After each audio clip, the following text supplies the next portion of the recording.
think it was my first week of grammar school. I got a Saturday detention because my dad texted me the cricket scores. I had a camera phone, and you get a Saturday detention for a camera phone. It's like an instant thing. First time we were like hobbling to a park the week before my birthday or something like that, and then this guy dropped the weed outside the police station. I just remember this, that in his crutches. I always realised, people make money off the loud, because look how many people are smoking. Once when I was young, I did the maths in my head, and then people would come to me for loud because they'll be like, oh, you can get good stuff. And then it just kind of led to another, and we were all thinking about business ideas anyway.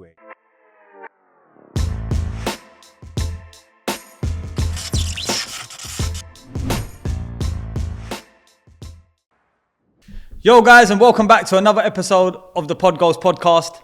Today, guys, you know what? It's an episode that I'm really, really happy to be doing. I came across these guys not long ago. So without further ado, I'd like to bring onto the show Sobanan and Pratik.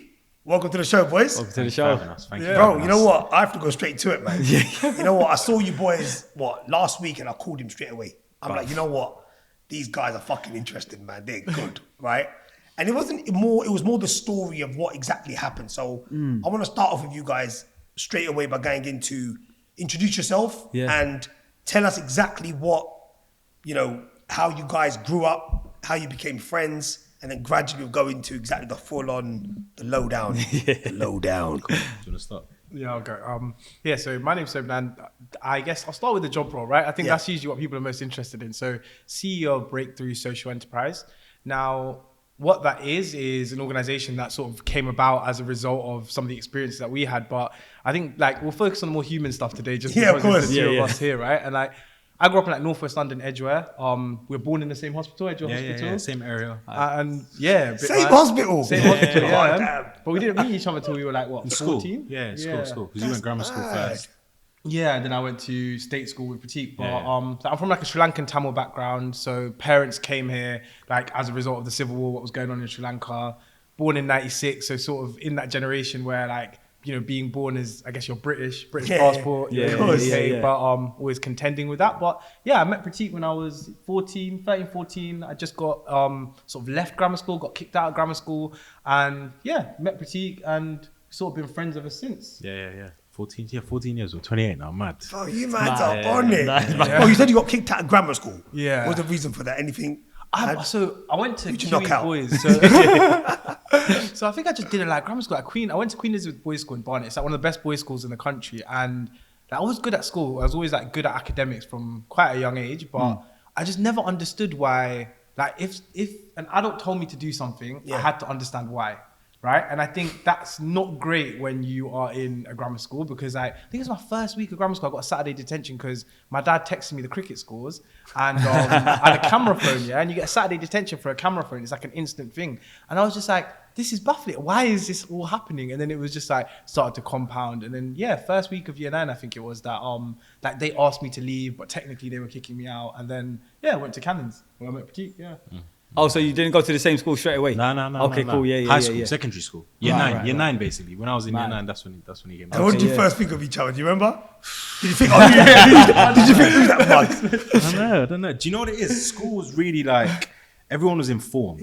Yeah. So and then forms kind of had issues with each other, if that makes sense. Yeah. So because of that, at first it wasn't really. You're bringing back dark memories, Yazz. And I was a little prick in school. I was jarring.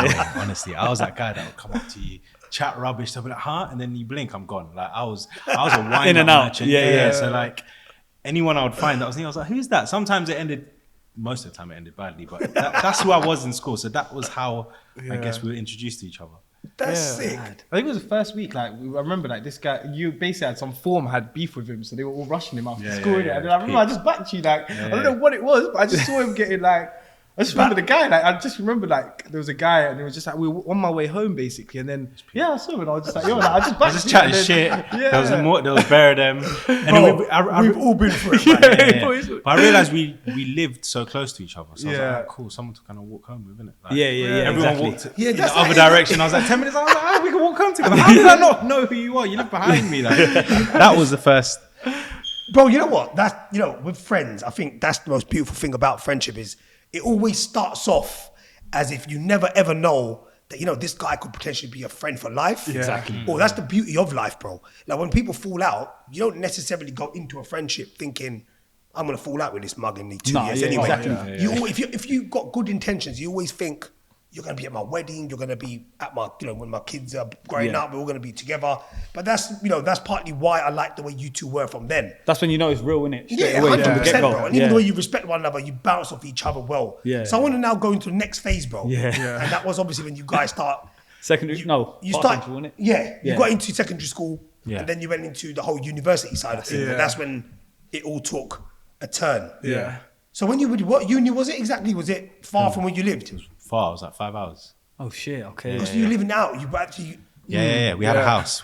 So we were trying to figure out how to get to uni together. There was a group of us, right? Right. Sobanan, you were smart, right? I wasn't the smart. I was smart, but A-levels I fell off. Right? I was just focusing on the wrong things and I just fell off. Yeah. So he got all of his stuff and I had to go into clearing. So we were figuring out, like a group of us, how, if we can, we'll go to the same uni together.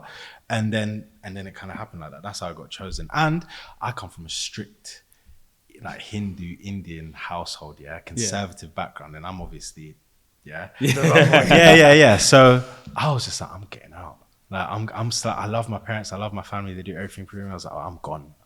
I need. I want to chill. Yeah. I want to explore. Explore. And then you had another 2-3 guys with you? So it was like my ex-girlfriend and 2 of our friends from London. Yeah. All living in the same house. All living in the same house from day dot. But then to be fair, we went there with the agreement, like, yo, we're gonna be sober. Yeah. We're gonna be well behaved, gym. Yeah. That was the agreement the day, like 48 hours before we went to university, and That's mad. You know what? I've always wondered how that would have been to move out of your boys. I always think it must have been I think it would have been too naughty. I'll be real with you. I would have never been married at this age then. So when you guys, obviously first you moved in, was it all going well? Did you stick to the thing, or did you start straight away thinking, mate? So I went there the first day, right? and the reason why we wanted to be like good at uni, be sober and try to focus on things, because when we were a little bit younger, we got in trouble, and then like we were on like a good way to think, okay, cool, we should exercise, we should do these things. So we wanted to carry that on, right? Rather than constantly getting in trouble. But as soon as my parents left, I was like, I have a free yard. So I want to go to Zealand. And then just from there. You might want to say that again. I think that was too quiet, man. I said as soon as my parents left. It's mad how I quietened down. I know. When you say them kind of things. Yard, a free yard. Yeah. That's crazy. Your parents left and it was a yard. Then you had your zoo. But then naturally, were you the only one in the house that was a smoker? I went a day. No, everyone was, but I went a day early. Okay. Just because it was easier for my parents to drop me. Yeah. You know? Oh, so obviously you lot got into smoking way before that and all that kind of stuff. Yeah. How old were you when you started smoking weed? 16? Yeah. 16 was the first. I remember this guy had crutches, and then literally there was like 2 joints in a bag. No, literally 2 joints in a bag, innit? Like someone was like, literally, that was the first time we were like hobbling to a park. I think it was like the week before my birthday or something like that. And then this guy dropped the weed outside the police station. I just remember this guy with his crutches. And I was like, they're not going to bag me. I'm in my crutches. I was confident, but everyone was finding it. That was the first time. You guys are nuts. You two look like trouble, bro. I'll be honest with you. So, bro, you know what? Obviously, even when, bro, I'll be honest with you, I tried, smoking a long time ago. Never got into it, bro. Just it made me feel sick. It was something that I couldn't ever get into, and I never went back to it, bro. But obviously, when you're young, bro, you always try the things you're not meant to try. Let's just be honest, and there's no point sugarcoating it. We've all done it. He still does it. He had a few suits. So you know what, bro? Tell us more about the fact that obviously now, when did this hobby, let's just say, turn into? I don't want to use the word addiction, but when did it start becoming where for yourself business? It became like you thought, you know what? This is like I can start making money here. Was that the reason why you did it initially? Okay, so cool. Student finance wasn't good with managing money. Just got rid of it. Like it was just gone. It would come in my hand and it was gone. But then through that, I always realized that people make money off the loud, because look how many people are smoking. Once when I was young, I did the maths in my head, and then people would come to me for loud. Because they'll be like, oh, you can get good stuff. And then it just kind of led to another. And we're all thinking about business ideas anyway. Because of that. Because we just ran out of money. Our student finance came and we just like go out. Blown it. Of course. So many things. Another question is, so I would say, how long after you lot moved into that place did you lot think about starting to sell it? I think it was like 6-7 months, maybe. Like it wasn't immediately. Okay, yeah. It wasn't like. Yeah, it was like 6-7 months. But I think one thing I want to catch, the word addiction, I think is right? Like I think it's like when you think about, like I always think about this when we were younger. Like when we were like, when would you have a first cigarette? Like 15? And it's like, I grew up in a house where my parents drink, right? Like my dad drinks, my mom doesn't really. And like, I remember dad would always give me like little bits of alcohol to try or whatever. And I never really liked alcohol. I remember one of the first times I properly drank, his birthday party, it was like, 15, his parents used to go out. Hopefully his mum ain't watching this, but she is fucked anyway. My man left a beef burger in my fridge. Oh, I was like, right, imagine that, right? That's a classic. Oh, mate, yeah. Did you throw it back at him after you But that wasn't the worst of it though. That was like the but I ended up like we're drinking like alcohol out of bottle caps, right? Like vodka out of a bottle cap. Yeah. Just stupidness. Like, and I haven't gotten passed out drunk, but my parents like literally passed out. These guys like took off my clothes, put me in the shower, like trying to revive me. We didn't. The neighbor told us because he jumped over the fence. He's like, "Why is my man conked?" And we're like, cold water on him. Yeah. So it was a funny time. Like my mom picked me up. My mom picked me up. She let you visit. She let us visit you afterwards. Yeah. Like my parents are cool, right? But like I think one of the things that I realized was like smoke, nicotine, like weed, that kind of stuff. We just thought it was normal at that age, which is then when it became like you're smoking more regularly in sixth form and stuff. You don't see anything like obviously now reflecting back on that time, I can see it as like wow, that's a habitual pattern of behavior of use, right? But like, I think in the moment, we don't teach young people that, right? We don't tell young people like they're doing something every day, like it's a problem or this. And also like back then, so many adults, like I would say bare adults failed us, like, people, shopkeepers serving us or like adults outside the shops being like, we're like 15 in school uniform being can you buy us a pack of cigarettes, please? Like, if you give me 2. I'm like, all right, cool. Yeah, we're like, okay, cool. Like now when kids ask us, we're like, no, stop smoking. Smoking's bad. You shouldn't be doing that. So but it's interesting now. I think I wanted to pick up on that word just because I think like if I have to be honest, I think a lot of things are addictions we don't really talk about. We like no one really says it either, right? No, well said, bro. Well said. 100%. Because I think, especially us, I've always said with men, there's always that ego and that stigma attached to you. We don't want to ever say we're addicted. You speak to a man, they're like, nah, bro, I'll stop that tomorrow morning. It's a control thing, isn't it? Yeah. It's a control thing. When it has control over you, our ego doesn't allow us to like say it. Like, shit. Absolutely, bro. Yeah. Absolutely, bro. Because I think nowadays, especially on YouTube and stuff, you see people are coming out now. Some people are saying we're addicted to watching bad stuff and wasting our money, gambling, scrolling, so many things, bro. Shopping, bro. It's so many things now. I think people are coming out of the closet. Yeah. So even with you lot now, at that point, were you the only one that was selling it, or was it all of you as a collective? So none of us were like. So this is the thing, right? Like people were aware, but like no one was on the road licking shots, like apart from like Do you know the way it was as well? It's like so when you like used to bun up yourself. You used to obviously go to someone, pick it up, smoke it. Yeah. Where did you initially feel like I'm gonna go and pick up the big bits now? Ooh. Did you like find that person yourself? And this is what I was trying to figure out beforehand. I was like, do you know what's crazy? I tried to shot to him, you know. Oh, is he? Yeah. And then he laughed at me, and then he was just like, "Hey, buy my first bag of me." Yeah. And he's like, "Come see me later." And then I did, and I was like, "Oh, okay, fair enough." And No, I was just thinking because obviously you've moved to another area. There's two of you. I know you had your... It's territories, isn't it, bro? Yeah, it's territories. Like, you must get to know, like, obviously the people that are around the area. And I just thought, how did you like randomly just start off? Oh, Plymouth's a weird area though. So like how he discovered his first, like the first person he picked up off, he Googled it. He was like, where can I get weed in Plymouth? Yeah, that was to bun that day, that first day at uni. I Googled it. Some little white girl gave me a free 5 for £20. I was like, what's this? It was at some forum. I literally typed it because how else was I going to do it? Yeah, that's what I'm thinking. Yeah. And then from there, other university students, they'll give you a shot. Like I said, that one of the more frequent ones. Yes. I found him and I tried to shot. So you just network. It just network. Okay, cool. Yeah. All right, cool. Bro, you know what? That's the thing now. When you started to do that and you knew that this is becoming like a money-making scheme, it's becoming a business, because that's what happens. Like you said, you made a bit and then you made a lot more. What was the peak of you doing that? Like, when did you think like, I'm making this much money now a day? Did you try to double up on that, or did you think, let me just maintain this now? It just kept going like that, right? Until it wasn't a thing anymore. No, it's the simplest answer. Yeah, I get it. No, I'm guessing to elaborate is when you were selling it, was you selling it in the sense of like, because student finance ain't doing nothing, I need to maintain some sort of P's coming in. So it was more, I think it was like, it's interesting because like we as a house, everyone used to like look after each other. So like say for example, like weekly shop, right? Like obviously at home, your mum isn't asking to chip in for your weekly shop. Of course. So, like, we treat each other like that, as in the sense of like, you know, one person gets a weekly shop. If we're getting a pizza, we're getting it for everyone and no one's chipping in. It's just like, it's a family, right? That was a mindset. And then, and I think that was the thing, that because we were so poor with using money in that first period of first term, it's like after a while, like people just started trying different things, like, you know, like selling bucket hats. Like that's when I started to get involved in crypto.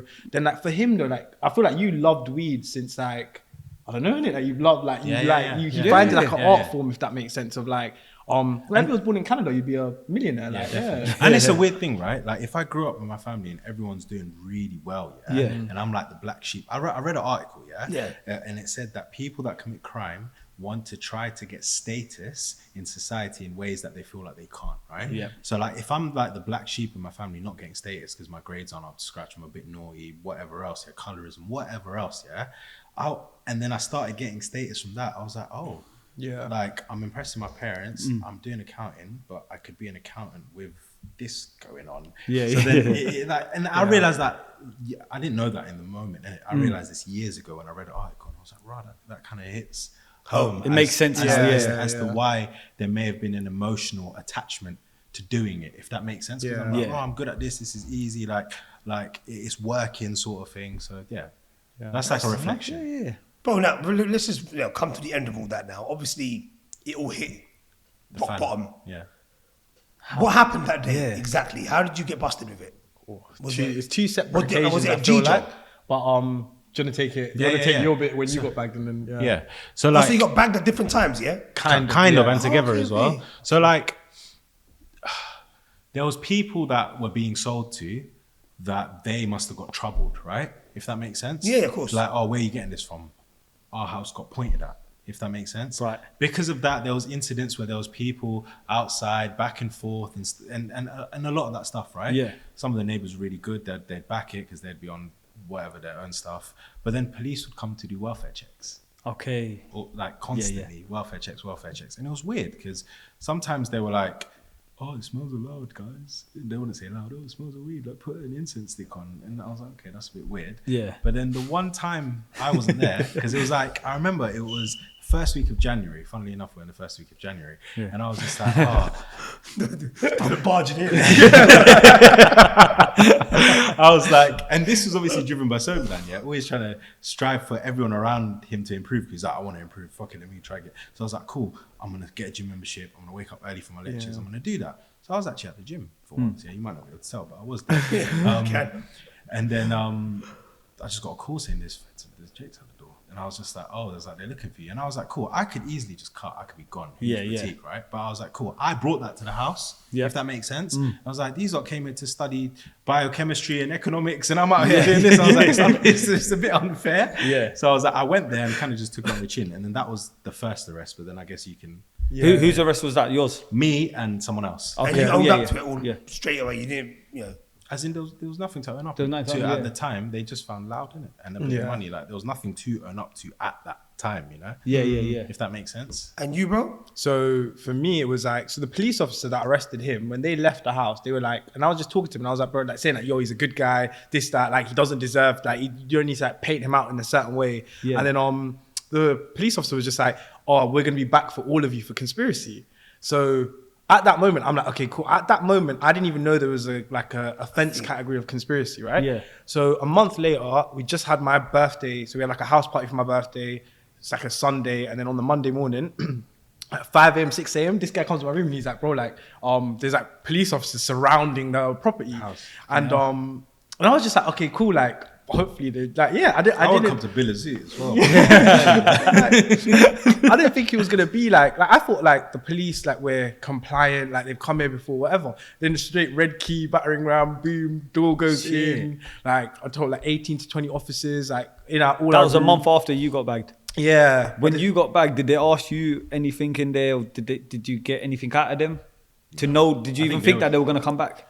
Apart from what they told him, not really. Nah. Just thought it was dropped. Yeah, possession. They went to come back. That's from it, the yeah. Israel, Yeah, it was possession. Yeah, but So they broke through the door. And then they arrested, so in the house there were 6 people that lived there, so including the 2 of us. They arrested 4 of us, including the 2 of us, so like us 2 and then 2 more.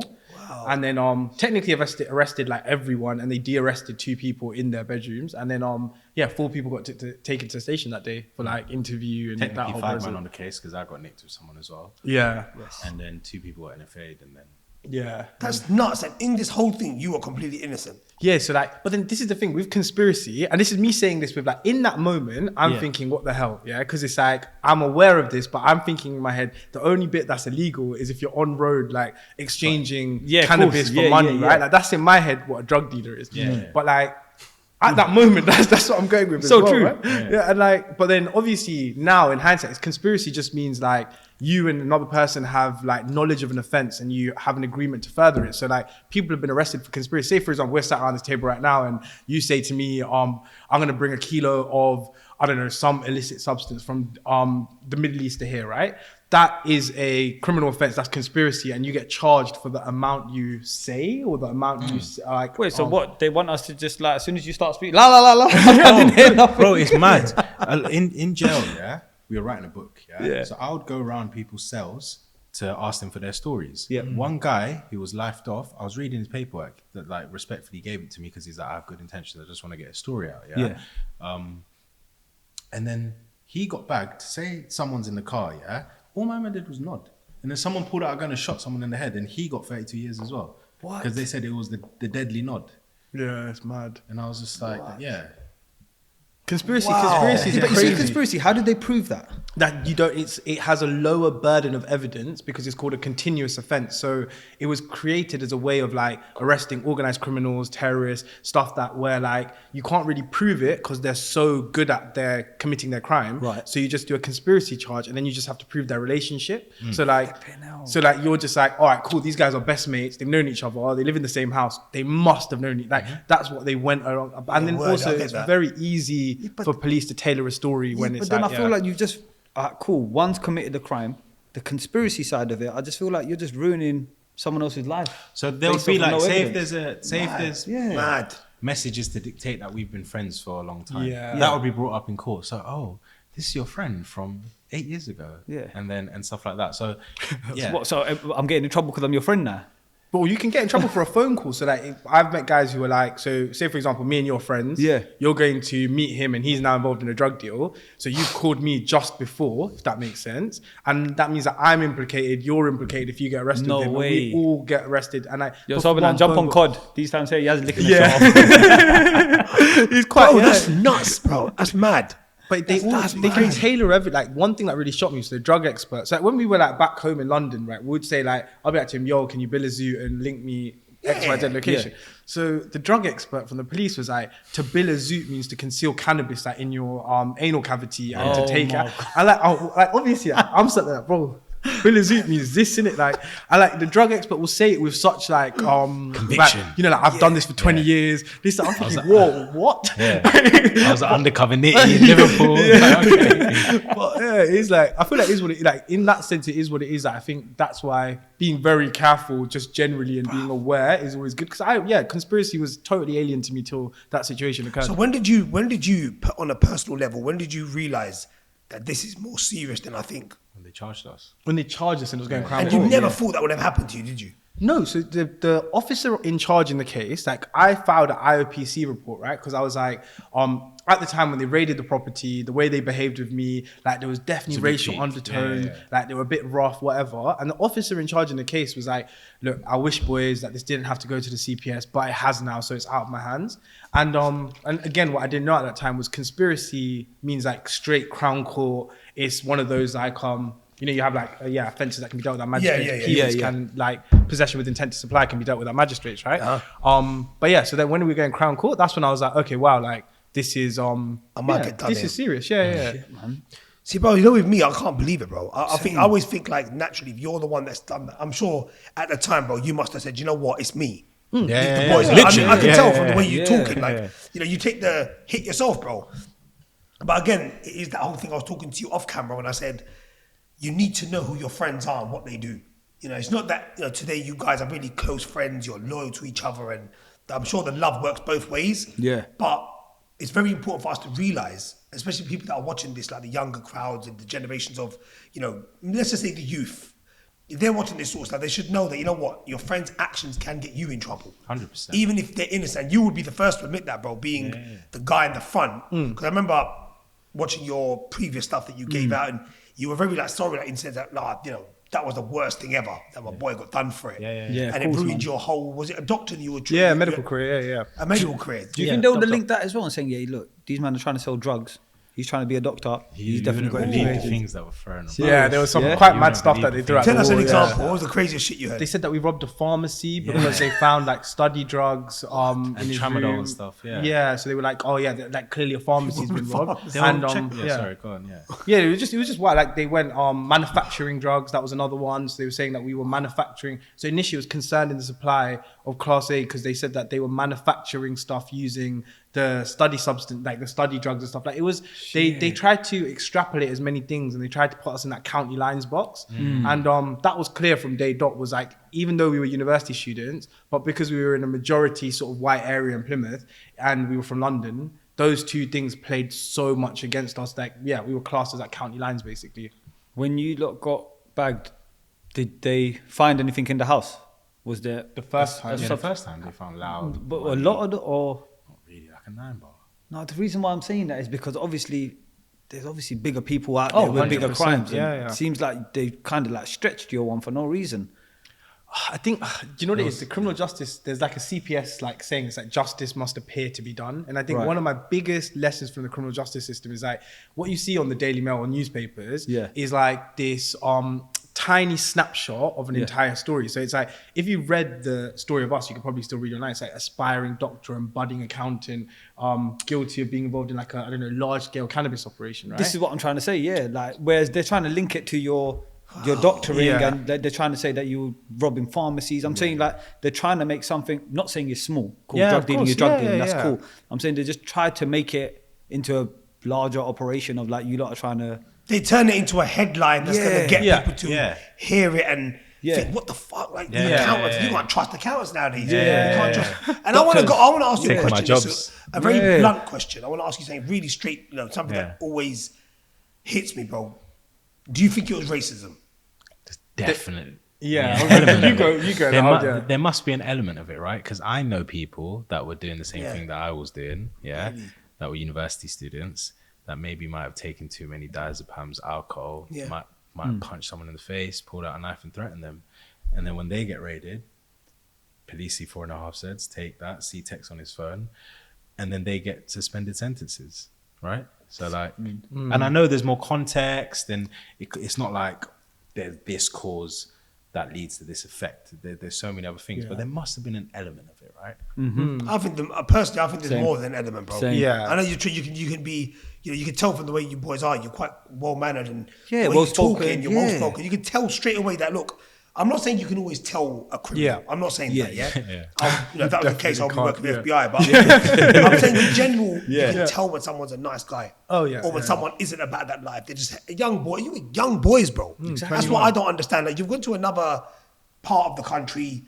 You're out there having fun, girls, whatever. You're just enjoying yourself. You're young boys. And to think that, you got involved in some crazy shit. It weren't like you were doing something that was, you know, something unheard of. They're going to just give you a slap on the wrist, a heavy fine, if anything, maybe even community service, like you said. But I think that's what the I fact agree. that, What you the just fact said that there. they turn it into this big thing and newspaper articles and getting you lot done as well as friends and knowing you were, especially when you heard it from the horse's mouth that, listen, it was me. But the fact that they didn't take that on board, I just think they wanted to use you guys as guinea pigs, really. Or what they've done is they sucked you in to say, okay, cool, he's agreed, we've got him, but we still want him. It's like they didn't think, you know what, this geezer's genuine, like, cool, he was there. Like, bruv, in that case, bruv, I think the whole world is fucking should be get down for conspiracy.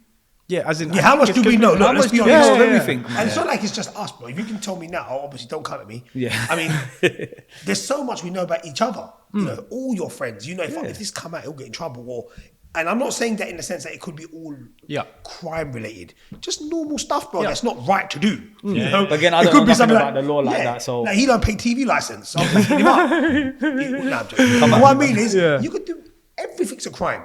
Yeah. Everything's a, you can't stream. Who doesn't stream nowadays? not me. What? I'm saying that everything you can done. Apparently, if you get caught streaming. there's an actual sentence for it. Oh yeah, there is a sentence. Yeah, what the fuck, bro? Pregnant women get come on, sent, bro. You're not paying for Sky, Virgin, all that. Obviously, I'm not saying you should or you shouldn't. I'm just saying you're not paying for a service. Coming after you. So, bro, look, let's move on from that. Look, you've gone in now. Yeah. Were you in the same prison?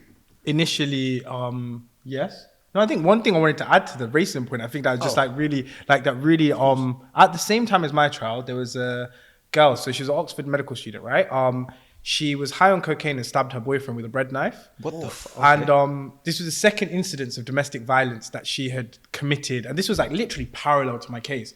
And the judge gave her a deferred sentence. So like saying that essentially she could finish her medical studies and then she had to do a suspended sentence, right? And I think the point of racism is one, but it's also like it's a poverty premium. I think poor people, when I say poor, like we're not poor, but we're working class people. Like if you're working class, you commit a crime or you don't pay a TV license or council tax or whatever. I'm like, look, now you're pointing at me saying paying TV license. You're getting it. It's coming for you. Shout this podcast. You might say goodbye to it now. Is that the thing you wrote in it? Is it a crime to be poor? Yeah, no, I think it is. Like, I think it's definitely like poverty, like all of these sort of things. I think like play into it, but I think it's like I don't think it's police are bad or criminal justice is bad, but I just think it's like an attitude of a nation where like, you know, a rich person being addicted to drugs is so different to a poor person. Like, and it's like we all have that mindset and view. It's just on us to change it, right? So why couldn't they let you finish your studying and do your...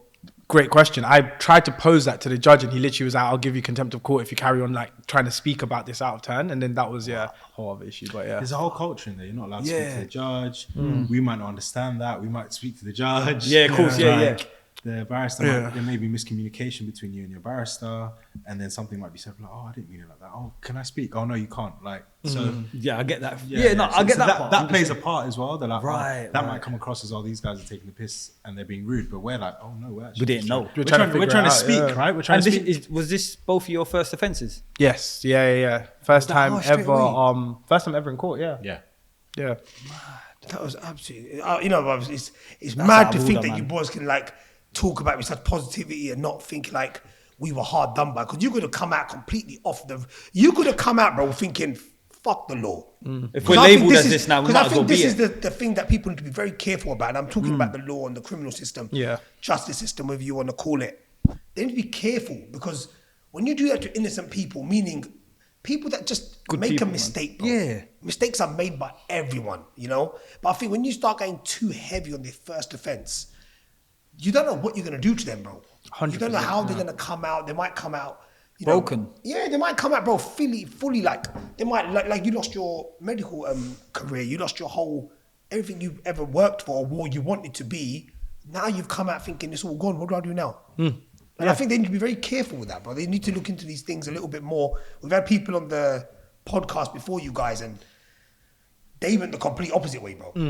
They come out with fucking vengeance, bro. They thought, we don't give a fuck no more. Now we will do something for you to give us, a bad name. Because look, I want to speak about another thing. Now look, you guys, you're young boys, you've come out.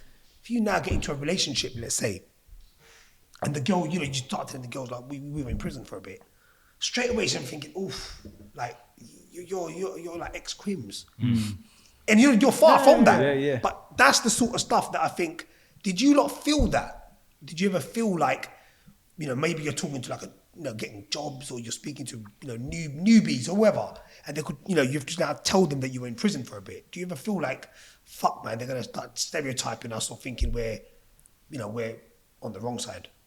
It's interesting. So I think I took the opposite approach. I think we've taken the opposite approach to this, but I think it's part of it is family, right? Like I think my family are very like, they owned it like themselves with their community and stuff, but like, I think the Tamil community generally was very like, they were judgmental with it. Like they were judgmental. They were like, in a way, ostracized me, like gossiping, whatever. But for me, like from day one, I was like, I'm going to talk about this. Like university, they'd ask me, what have you been up to? And I'd be like, so I went to medical school, got sent to prison for this. And now I'm out there. Like business, anything, job interviews, like any job interview I had, that was like one of the first things that are going to get spouted out after like I think the first job I got was Greg's. For that job, I didn't tell them to get in. But after that, in job interviews, I just started to be quite honest. And that helped me because I think I learned that if they're going to judge me, that says something about them, not me. And it says something about like, what's the one I'm looking for here? Like, I think like going before prison, I saw it as bad people got sent to prison. I went to prison. I saw loads of traumatized people. People had to go through stuff that like I was lucky and privileged enough to have never had to go through, if that makes sense.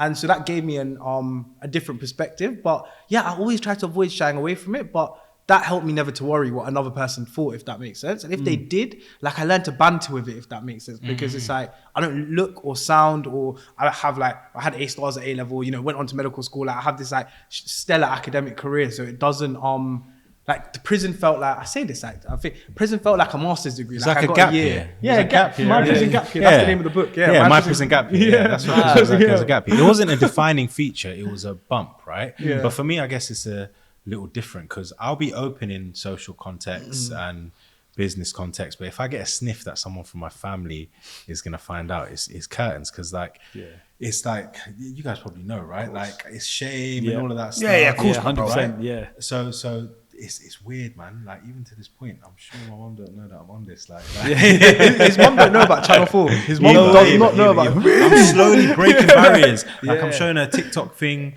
about me talking about jail. I'm showing her, look, I was at the House of Commons. Like, do you get me? Like I'm speaking on these issues. Because for them, it's like, look, we know you've done it, but stop constantly reminding people you've done it. Like, but then I'm you know what I mean? But then I'm trying to show them, look how much positivity has come from this, right? That I've found purpose in that. Do you know that thing that you're saying that people come out and they're a bit mash up, right? 100%, like, bro. I felt like that. And then I realized I was like, I'm lucky. I've got someone who looks out for me like a brother. I've got my mum, my dad. I'm so blessed, right? 90% of people don't have that. 100%. So, Yeah, man. and I thought, Also, bro. and because I'm kind of a people person, I was like, I can be that conduit to some degree between like the system and the people, because they don't have what I had, and I know if I didn't have that support, that supportive network, done.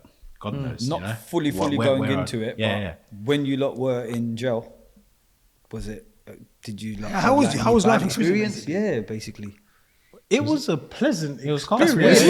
Obviously, weird. disclaimer, Yeah. We're nonchalant. Yeah, we're that's very true, nonchalant. yeah. We're gonna say it was calm. It was obviously calm. Yeah. But it's obviously shit. There were traumatic elements for Yeah. sure, right? You're taking a shit in front of someone. Next line. There's a curtain, right? Yeah. You always have to be on guard. You're away from your family. That's what I'm talking about. There's people that have serious mental health issues, right? That are surrounded by you. Unfortunately, they'll scream at night. You have to live at that. Like you can, there's people just screaming, going crazy, and like that's not good for you. But apart from the obvious reasons as to why it was terrible, it's calm. It's the best it could be, you know? Do you know what it is? I feel like, go on. No, sorry. How many years did you? So I did a year and he did 7.5 months. Yeah. That was like off our sentence. You did more. Wait, that's what this. I got 2 years, 8 months. He got 2 years because obviously pleading not guilty. You don't get the 1/3 discount. All of that stuff. I didn't know that. Yeah, you get a discount if you plead guilty as soon as you go through. Like, the court but how can you plead guilty to? Yeah. I had 3 trials. It makes no sense. Yeah, no, I had 3 trials about this. I think it was like, no, I had 3 trials. Like 1 collapsed, 1 hung jury, 3rd time convicted.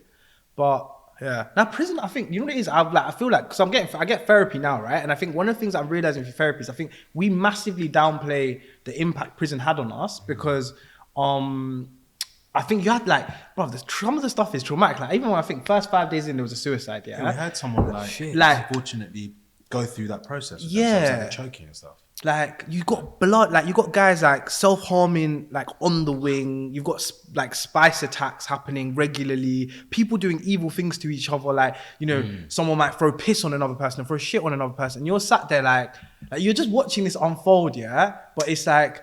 It's better than the monotonous, boring, like the boredom. So you just almost get used to like gore and violence and trauma.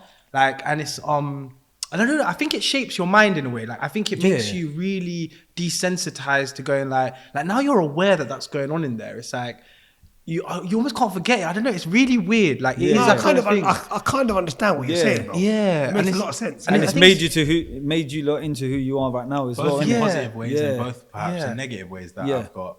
Like, what's the word? Like, I came out with a bit of a chip on my shoulder. Does that make sense? Yeah, obviously of course. It's gone now, but so like it shaped us definitely in positive ways. But there's, like you said, we downplay the effect that it had on us. But apart from all the negative, Yeah. We met good people, right? Yeah. Are you still in touch with people from prison? Yeah, like, actually, like, people looked after us. Like, they made sure we ate food. Like, we were like, I used to iron my clothes for me, or make my bed, or like they'll come in and tell us off for living too messy, or like, like little things like, you know, like tobacco in prisons are illegal, right? Like, so like, oh, do you want some tobacco? Do you want some weed? Do you want this? Do you want that? Like, for my birthday, like sorting out moonshine and like whatever. Like, it was very, the people in there were loving enough to like, they showed us a lot of love and compassion. And I think that's one thing I never want to take away from that experience, is that the people around us allowed us to like thrive in that environment. But there were also people who were so let down by the system. And it's like, you know, like, I don't know how many people we knew from back then who died, like who literally died during their sentences, like from a spice attack, suicide, whatever. And, but like that is, you kind of like, you tug of war those two. It's like it's a spiritual experience. Like, and I know that sounds wild, but like, it's literally like almost this, you take everything away from a man, you put him in with humans who, like, some of which are like very good humans, some of which are humans who've gone through the worst things, yeah. But I would say, like, I don't think there are bad people. I think there are people who do bad things in it. Like, I think there's a big difference. But like, that, I think it shapes you in a way, like, that's why I think we do this stuff. It's cathartic. Like, we do this because it's almost like trauma. We get to express it to the world, and like, thank God the world wants to listen, because like, hope my therapist ain't gonna ever get tired because it's paying it. And it's like, for me, maybe it's that thing where I said that, what am I trying to say? If I didn't have the support networks, I probably would have gone left, right? So it's like, a lot of people don't have that. So it's like, not that I'm trying to be people's support network. I appreciate what is required from a systems level. Yeah, like the system needs this sort of help, this sort of insight. People within the system may need this sort of help, this sort of insight. And like, I guess I'm well equipped to do that. But beyond what we've recently realized is beyond the criminal justice system, right? That there's loads of people that go through the same levels of trauma on the outside, and it's not just people that are locked up, if it makes sense. Yeah. So fast forward, and now you both are out. Obviously, you came out a couple of months after. Yeah. How did you lot link up? Who called who? Who called who? Did you lot come pick him up? The Bugattis and that? Your dad. He used to visit me when I was in open prison. I was in open prison for like 3 weeks when I was going uni back and forth. You came to visit me a few times. And we used to just call. I used to call him to chat about like basically business. Like, we used to have like business plans. Yeah. Did you ever think to yourself that this guy fucked me up? Nah, and this is me being honest. Maybe not in that way though. Maybe not like, man, but you must have felt, fuck, man, this geezer, man. Like, you know, naturally, I'm not saying it was all the time. Yeah, of course. But we're humans, bro. We sometimes wake up on the wrong side of the bed. And you sometimes think, like, if it weren't for you, I could have been doing that now. And it's all your own fault. Did you ever think that? Like, did it ever come across your mind and you thought, I've had enough of this guy, man. Let me just give him one. So I think I agree with literally every other law that exists. Like drug law that like persecutes poor people based on background, right? And I think drug law is like, it's weird, right? You can go to the corner shop, you can get alcohol, you can get tobacco. Vapes nowadays. Vape. We know that alcohol kills way more people than cannabis ever has. We know alcohol kills more people than LSD, mushrooms, anything, right? You know, how many religions ban alcohol, and for what reasons do they do that, right? And like, but why is it that those drugs are legal and those drugs aren't? And I was aware of that. Why did I start smoking weed as a kid? Was like, in my head, it was like, nothing I read or researched, the science said that weed was relatively harmless in comparison to these other things. And I did not like alcohol, and I actually didn't mind weed. And I remember the first times that we started smoking weed, it was like, so we don't drink, so we don't smoke tobacco. Like, it was like this weird... Eat orange to sober up. Yeah. But, and I never and I always thought, like, I said this before, is like, I think if I didn't smoke weed when I was a kid or like a teenager, I think I would have gone, hey bro, like, we don't need to do that. Like, just leave it. Yeah. But because I did, and I also associated with it from a young age, I didn't see anything wrong with it. So I can't blame him for something that like, I didn't like, I know I participated in as like, both like smoking, both like encouraging it, like not going like, if he was drinking a bottle of vodka a day, I'd be like, bro, you need to stop, go AA. This is so weird though, it's so true. If you see someone drinking constantly, you'll be like, bro, chill out. Yeah. When you see someone smoking constantly, it's not that deep. You don't it's think cultural, right? Especially if you spoke with them. Yeah, exactly. Yeah, and people think, oh, he's just smoking weed, it's all right. I hear what he's saying though, like, just to like, obviously everyone probably asked the question of, do you blame him? At the same time, you're also probably thinking like, cool, I wasn't involved, but obviously I knew exactly what he was doing. Yeah. Didn't really talk him out of it. Didn't really tell him, look, you don't need to be doing this. because obviously I know what you're trying to say. You don't see it being that deep. Yeah, So literally. it was just one of them ones where wrong place, wrong time, and wrong shit just happened, didn't it? That's it, literally. But you know what? You're both real ones, man. You're lot stuck by each other. But you know what surprised me the most when I first spoke to you. I asked what you guys are doing right now, and it's mad to think you guys work together now. Yeah. I want to, before we wrap up, I want to speak about what you guys are doing now, because it's very interesting. And I did say speak it on camera because I want to like put it out there for people to understand that, look, after going through all of that adversity, crazy vibe, you know, you went through every emotion under the sun together, and today you're working together. Tell us more about your business, bro. And do you want to say how we got there or just what? However you want to do do it. You got there, bro. You go with how we got there, and then I'll go break for you. Yeah, cool. I love the teamwork. Sorry, man. But communication. yeah. So look, when we were inside, right? It started from when we were inside, figuring out what do we actually want to do. Sobanan, you had quite an idea that, look, I'm going to re-educate myself and there's going to be some level of entrepreneurship and I'm going to go in this direction. I wasn't really sure. And then he was kind of like, bro, obviously you're going to do that too, innit? But in your own way. Like, what else are you going to do, right? Like, you're going to get back on the horse. And I was like, say that, true. So then we were reading business books, learning different stuff, plotting, writing different ideas. Oh, we could do this. That's what we're doing with our time. One of the things was a marketing agency. Did that when we came out, went to university, also worked other jobs from Greg's to Curry's to whatever else it would be. Yeah. And then also started working like in the justice system, whether it's mentoring people, helping them become entrepreneurs and things like that. Sick. And then and I'm skipping past a lot, right? But like just breaking it down. Yeah, it led to where we are now, essentially. But Yeah, so for the last year and a bit, so this organization was running for 4 years. We got asked to take it over our December 23. But Breakthrough Social Enterprise initially started as an organization working with people in prison or people with experience in the criminal justice system to help them get jobs in the tech sector.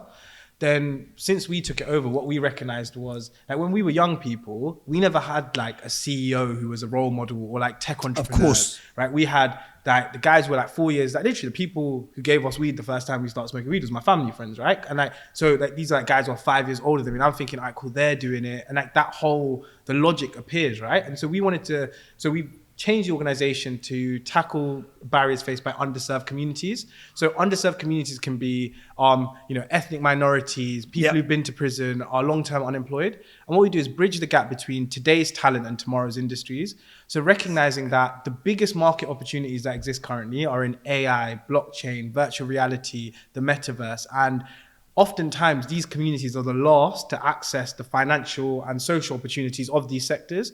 So what we do is we provide a 12 to 16 week boot camp where people can come, they get educated by experts from like IBM, KPMG, DXC, and really getting a foundation in these technologies. And our goal is to create a really bespoke outcome for them. So like, if you are into fashion, we'll help you to build a online fashion business or to get a job within a digital company that does fashion. Or, if you want to set up your own business or go into further education. And for us, it's like, building a really lifelong community. So in 2024, we worked with 155 people, all of them going through our programs. And like this year, we're also doing it remotely, so virtually, and we're going back into prisons as well around April time. So yeah, that's like what we do now. And we're recruiting for our next program as well. So the next one starts on the 11th of Feb. Yeah. And it's people from all walks of life, right? We'll literally have ex-CEOs, graduates, right? People that may have not gone to university, people that may be like a little bit older and are going through a career change, like loads of different types of people that come from underrepresented groups and underserved communities. And the powerful thing is when you have that many different people in a room, whether it's virtual or in person, they'll learn off each other as well. Yeah, of course. So it's like, it's not a one size fits all. It's a very open course. And like Sobanan said, we'll tailor what we're doing to them rather than be like, this is AI week, here, we're going to teach you about this. No, like you have a one-to-one. How can you actually use it for yourself? Because like education is very cookie cutter. Yeah. And we realize that, right? Like you have two people that have gone opposite directions in education, right? Like literally the second smartest person in our school. And I got dude for my A-levels, right?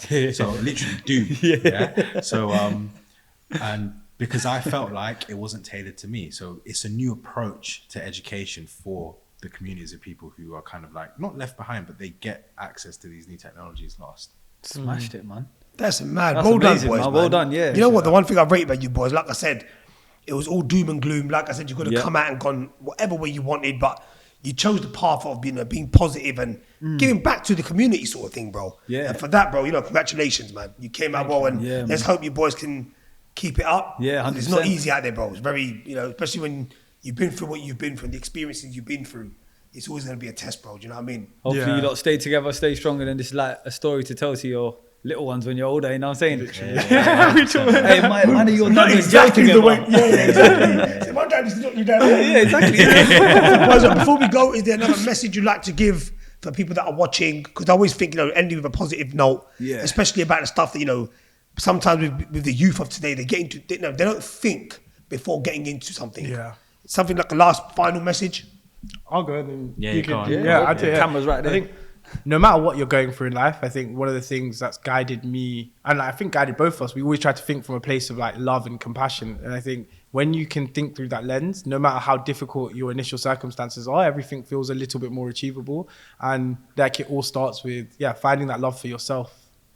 And I'll just actually like bounce off from that. Do you know when people say self-love, it's often misconstrued with something that's like, oh, I need to be really kind to myself. I need to pamper and cushion myself. That's not always the case. True love is truth. So sometimes self-love, you can be honest with yourself, candid with yourself to pull yourself out of a difficult situation. It's not just cushioning yourself. It can be like empowering to have that level of compassion for yourself. And I guess that's really guided us over the last couple of years to help us where we've gone to. So if it helps even just one person, like this episode's done its job. Oh, brilliant, man. You're great. You know what? Talk really great, innit? But I can't even flipping take my word out, man. I'm just tired as well. But That's a great note to end the podcast. Wow. And before you go, thank you so much for coming on. Yeah, I appreciate that, man. So there you have it, guys. That was another episode. Hope you liked what you saw. Make sure you like, comment, share, and subscribe. And hit the bell notification so you don't miss none of our uploads. Peace, love, and we're out. Let's go.